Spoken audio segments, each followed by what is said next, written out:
Ann Dorn is not the only widow speaking out against the support of Black Lives Matter. Dominique Rivera, wife of slain NYPD detective Jason Rivera, says woke organizations backing the organization need to take responsibility for their actions and realize the consequences are real, saying, quote, "Women like us have always known the lethal risks of our husbands' jobs.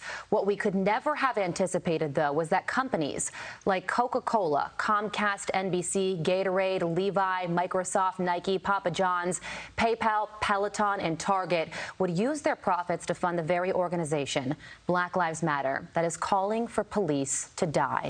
Retired NYPD Sergeant Anna Serrano joins us now. Thank you so much for being here in our studio.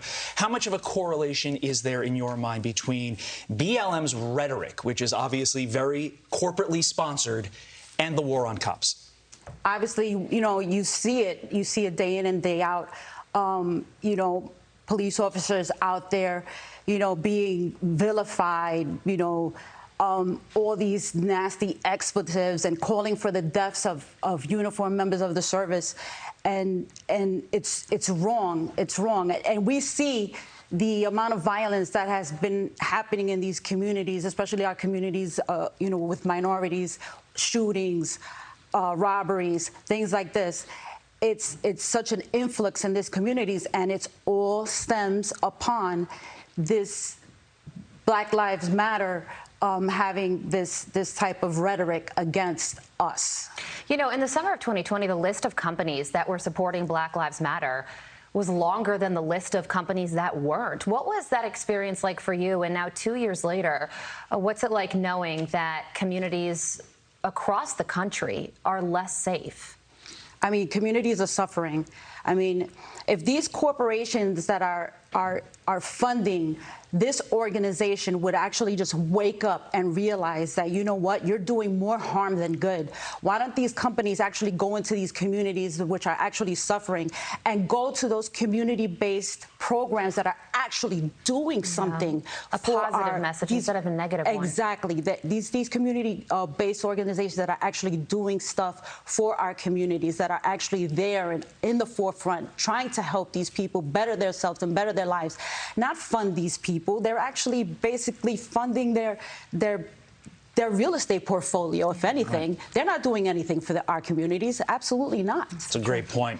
When you see this corporate support literally making your job harder, deadlier, do you ask yourself, why am I doing this? Well, I did this, and I did it for 27 years, and I did it because of the love of my community and wanting to help. I mean, I can always try to change that. I can always try to change that outlook of the way people think about us. And I can try to actually tell them, like, these people are sending the wrong message. They are actually people that care. Like, I care. There's many police officers just like me. There's Jason Rivera, for example, who his entire life was to become a New York City police officer to help his community. And he did what this city wanted, okay? And we have Black Lives Matter pushing this agenda, and look what happens, And his widow, the one who we quoted in the intro to you, she's also the widow who spoke out at her husband's funeral, called out Alvin Bragg. Now, she wrote an incredible piece, Real Clear Politics. I encourage everybody to go and read it. She's just 23 years old. What an impressive person she is. Something that's not getting enough attention is police officers who are committing suicide. There's this organization called bluehelp.org. They've reported 37 police suicides so far in 2022. Last year, there were a total of 136. I believe we have a soundbite from Chicago Police Superintendent David Brown. Let's take a listen to him. Police work is tough work. I would argue it's been the most difficult time these last 2.5 years. Police officers are human. I'll say that one more time. Police officers are human. And they have struggles, just like everyone else. What's leading to this? I think our current climate, outside the external, outside, the communities with everyone vilifying us and the stress of that. And then you also have the internal where, there's not enough police. At the end of the day, all our precincts, our commands, we're struggling.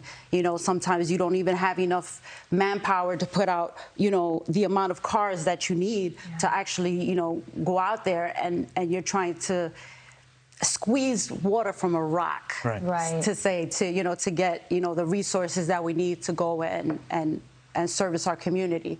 So you have the stress that's internal and the stress that's external, and then sometimes you have stresses at home. You don't know our situations at home and what it's like. That's absolutely right.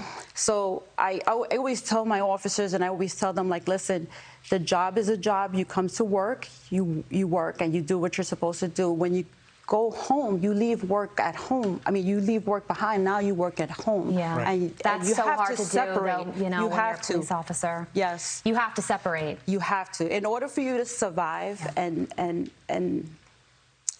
survive. I mean, basically that's survive. Survive. You have to separate the two. Sergeant Serrano, thank you so much. Thank you so much We for joining appreciate us. it.